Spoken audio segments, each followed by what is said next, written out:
Halo teman-teman, kali ini kita akan membahas materi tentang interaksi sosial. Setiap hari kita pasti berbincang dan berbicara dengan orang tua, guru, teman, dan masyarakat yang ada di sekitar kita. Entah waktu kita mengerjakan tugas kelompok dengan teman-teman, tanpa disadari saat proses pengerjaan, kita berdiskusi serta memberikan pendapat kita untuk mencapai tujuan bersama. Itu adalah salah satu contoh dari interaksi sosial. Adapun contoh lain yang terjadi di masyarakat yaitu saat ada kegiatan musyawarah bersama di balai desa, di situ kita juga diajak untuk berdiskusi serta memberikan pendapat kita. Aktivitas yang kita lakukan itu dalam kajian sosiologi dikenal dengan interaksi sosial, yang dimana terdapat hubungan timbal balik antara individu dengan individu dengan kelompok, kelompok dengan kelompok lainnya. Selanjutnya kita akan membahas materi tentang pengertian interaksi sosial menurut para ahli. Yaitu yang pertama, menurut Soejono Sukanto, berpendapat bahwa interaksi sosial merupakan hubungan sosial yang dinamis antara individu dengan individu dengan kelompok, maupun kelompok dengan kelompok lainnya. Adapun pendapat dari Gilin dan Gilin yang berpendapat bahwa interaksi sosial adalah hubungan sosial yang dinamis dan menjadi dasar dari semua kehidupan sosial. Dan yang terakhir menurut Max Weber yaitu interaksi sosial adalah tindakan sosial yang dilakukan seseorang yang memiliki makna subjektif dan diarahkan kepada tindakan orang lain. Selanjutnya kita akan membahas jenis-jenis interaksi sosial dan contohnya. Ada dua jenis interaksi sosial yaitu yang pertama interaksi asosiatif yaitu positif. Kerjasama, contohnya warga bergotong royong memperbaiki jalan desa. Yang kedua akomodasi, contohnya dua siswa yang berselisih akhirnya berdamai.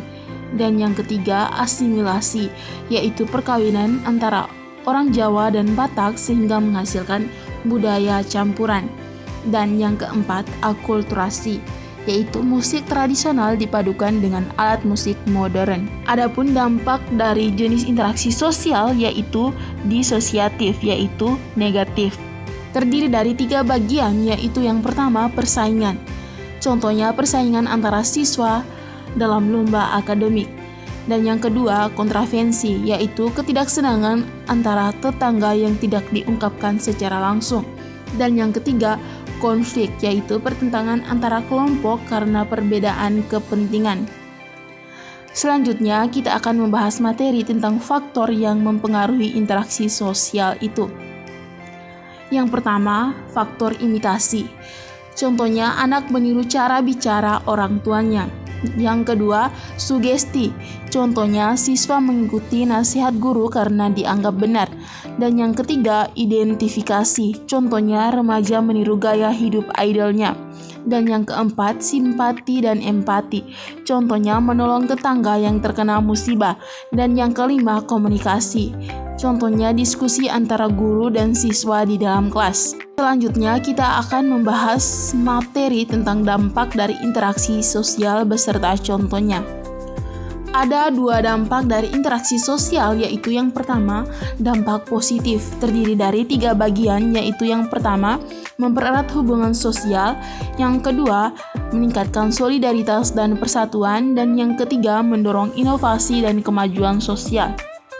Adapun dampak negatifnya, yaitu yang pertama munculnya konflik sosial, yang kedua timbulnya diskriminasi sosial, dan yang ketiga perubahan nilai dan norma yang negatif. Adapun upaya yang dilakukan dalam interaksi sosial yaitu yang pertama meningkatkan komunikasi yang baik, yang kedua menumbuhkan sikap toleransi, dan yang ketiga mengembangkan empati dan kepedulian, yang kelima mengutamakan musyawarah dan kerjasama, dan yang keenam menyelesaikan konflik secara damai. Setelah kita membahas semua materi di atas, dan akhirnya kita akan membahas kesimpulan dari materi tersebut. Jadi, interaksi sosial adalah fondasi utama dalam kehidupan bermasyarakat, karena melalui interaksi, manusia dapat saling memahami, bekerja sama, dan membentuk budaya serta norma sosial. Namun, interaksi juga dapat menimbulkan konflik bila tidak disertai toleransi dan komunikasi yang baik.